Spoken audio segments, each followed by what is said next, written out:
आपके सामने एक फिर से बहुत इंटरेस्टिंग एनिमल की जानकारी। हर फाइलम में कुछ ना कुछ रहस्य वाले जानवर चाहिए। ये तो पूरे एनिमल किंगडम में ही बड़ा रहस्यमय है। जो फाइलम मैं आज ले रहा हूं उसका नाम है टीनोफोरा। क्या आप एज्यूम कर सकते हैं कि समुंदर में रेनबो, इंद्रधनुष समुंदर में उतर आए? हाँ, ऐसा है। जिन टीनोफोरा की मैं बात कर रहा हूं उनको कॉम्ब जेलीज कहते हैं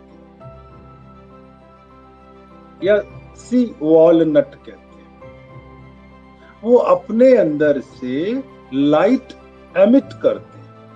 कुछ सेल्स होती हैं फिनोसाइट्स, जिनकी वजह से वो लाइट एमिट होती है। उस फिनोसाइट की जो लाइट एमिट होती है उसकी वजह से, और वो लाइट कौन सी रंग की है? अधिकतर तो ग्रीन और ब्लू लाइट ही हुआ करती है, ठीक है। लेकिन पानी के अंदर वो लाइट एमिट हो रही है तो 7 तरह के रंग दिखने लगते हैं। रात में इंद्रधनुष, वो भी रात में रेनबो, समुद्र में बहुत सुंदर नजारा, बहुत ज्यादा छोटी छोटी लाइटें ऐसे चल रही होती हैं। ये जो जानवर है निहायत खूबसूरत होते हैं, गजब का फिनोमेना। नहीं तो जो जुगनू होते हैं उनमें ये बायोलुमिनिसेंस पाया जाता है, आर्थ्रोपोड्स में। लेकिन समुंदर में भी बायोलुमिनिसेंट है, और भी कई में है, लेकिन इनका बिल्कुल यूनिक है। दूसरी बात इनके बारे में बड़ी एक और खास, साइंटिस्ट को बड़े अचंभे में डाल दिया। वो कौन सी बात है कि ये जितना भी एनिमल किंगडम है उस सबसे बिल्कुल अलग हटके 95 में मोरोज नामक साइंटिस्ट कुछ देख रहे थे। अगर आप एक एलियन से मिले, कभी मुलाकात हो, तो it is just different, radically different from you. आप मिलना भी चाहोगे, भाई एलियन से मुलाकात हो। वो क्रिश मूवी वाला वो नहीं है, कोई मिल गया जादू, ऐसा जादू नहीं होता, अलग जादू है। No need to meet, no need to wait for an alien. They are just in your backyard. जरूरत नहीं है इतना इंतजार। ये एलियंस हैं एनिमल किंगडम के, मोरोज कह रहे हैं। अब एलियन का क्या मतलब है भाई? इनका समुद्र में रहने वाले प्राणी को इनको एलियन क्यों कहते हैं? क्योंकि जितना एनिमल किंगडम है, जिस आधार पे उसका डेवलपमेंट हुआ है, ये उसके बिल्कुल विपरीत है। सारे एनिमल किंगडम में एक सिमिलर डिजाइन, एक सिमिलर केमिकल लैंग्वेज है। केमिकल लैंग्वेज मतलब उनका डेवलपमेंट केमिकल की तरह। लेकिन ये जो कॉम्ब जेलीज हैं, इनका बड़ा अल्टरनेटिव है। इन सबसे ये बिल्कुल डिफरेंट, ठीक है। क्या डिफरेंट है?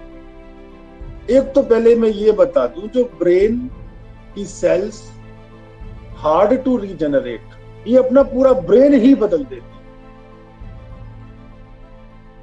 टीनोफर्स में एलिमेंट्री ब्रेन को रीजनरेट करने की क्षमता है। एक बार खराब हो गया दोबारा। कई कई कॉम्ब जेलीज में तो 4 बार भी ब्रेन दोबारा बना लिया गया। एनिमल में ऐसा असंभव है भाई,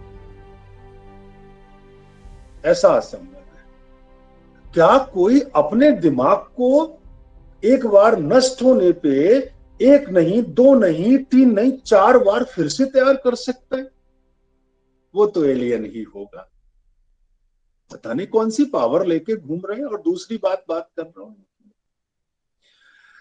ये जो हम लोग होते हैं, जो बाकी एनिमल्स होते हैं, वो अपना नर्वस सिस्टम में और अपना लोगों से कांटेक्ट करने में, मतलब केमिकल लैंग्वेज में सेरोटोनिन यूज करते, डोपामाइन यूज करते, एसिटिल कोलाइन यूज करते हैं, न्यूरल ट्रांसमीटर है ये बहुत सारे, उन्हें यूज करते हैं, जो क्या करेगा, that control the brain activity, serotonin, dopamine, neurotransmitter. हाँ, एसिटोकोलाइन, ये एसिटिल कोलाइन वगैरह, ये सारी की सारी चीजें क्या हैं, ये ब्रेन की एक्टिविटी को कंट्रोल करती हैं। सिर्फ यही, आप शुरू से एनिमल किंगडम लोअर से जाइए, पॉरीफेरन से जाइए, एनिमल किंगडम में लास्ट तक चले जाओ, मैमल्स तक, सब में कर रहा है, लेकिन ये बड़े विचित्र प्राणी ये यूज नहीं करते। They might use a unique array of the peptide and glutamic acid.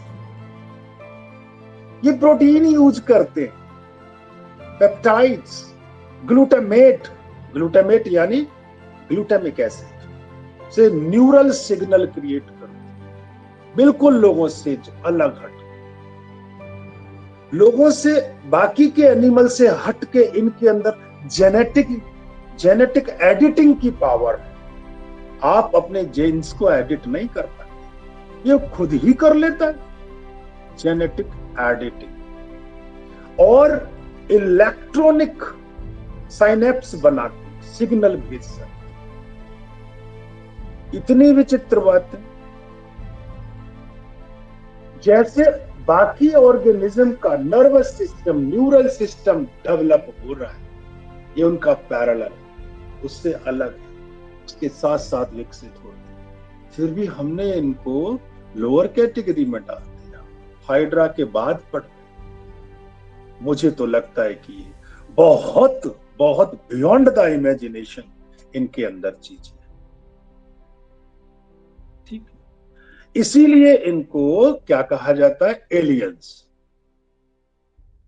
तो बच्चों, बहुत सारे जो जीन्स हैं जो नर्वस सिस्टम को कंट्रोल करते हैं बाकी के एनिमल्स से, तो इनमें भी होने चाहिए।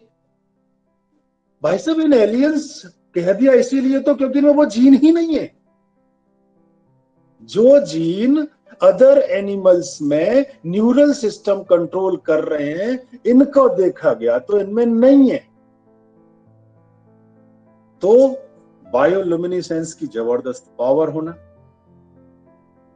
डोपामाइन, सेरोटोनिन वगैरह यूज नहीं करना, उसकी जगह पेप्टाइड यूज करना, उसकी जगह ग्लूटामेट सिग्नलिंग यूज करना, genetic engineering in genes use करना, इसके अलावा अपने ब्रेन को रीजनरेट बार बार करना, ये उस दुनिया से, इस दुनिया से अलग बना के इन्हें किसी और दुनिया का प्राणी बना, कॉम्ब जेलीज।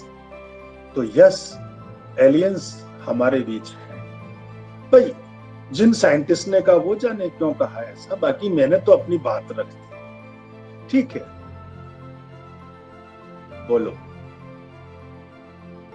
क्या कह रहे हो?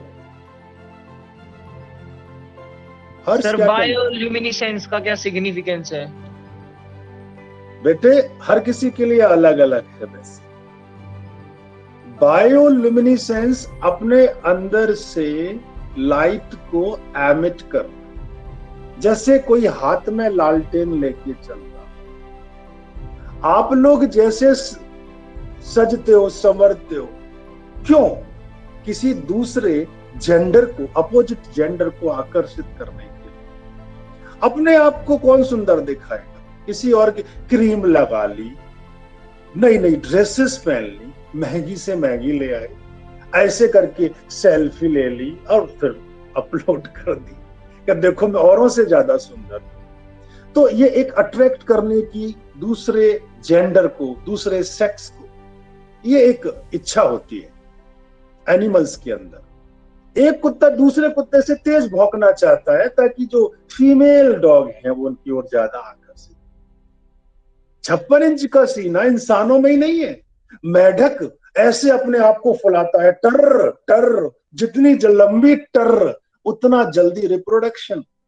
क्योंकि वो मैडकी, मिसेस फ्रॉग उसकी ओर तभी आकर्षित होंगी। मोर, नाचना फीमेल के लिए ज्यादा अच्छा बताया गया, लेकिन वो भाई साहब जो मोर हैं ये लंबे चौड़े पीछे पंख निकाल के ऐसे नाचते हैं जंगलों में या कहीं पे भी। कभी कभी तो इतना कंट्रोल नहीं होता कि गलियों में नाचने लगते हैं अगर मोरनी दिख जाए तो वो उसको अट्रैक्ट कर रहे होते हैं। खरगोश एक ही जगह पर ऐसे ऐसे करके उछलता है। सांप जमीन से जितना ज्यादा उठ के अपना फन ऊपर दिखाए उतनी ही जल्दी फीमेल स्नेक खुश। बहुत से इंसेक्ट, जुगनू अपनी लाइट एमिट करके उन्हें आकर्षित करता है। ऐसे ही शायद इनमें भी कुछ रहा। बायोल्यूमिनेसेंस एक कुदरत की इनको देन है, इंसानों में नहीं। ये दूसरों को आकर्षित करने के लिए ये एक सिग्निफिकेंस है। बात समझ में आ गई? Yes sir. और कुछ पूछना है या शुरू कर दूं?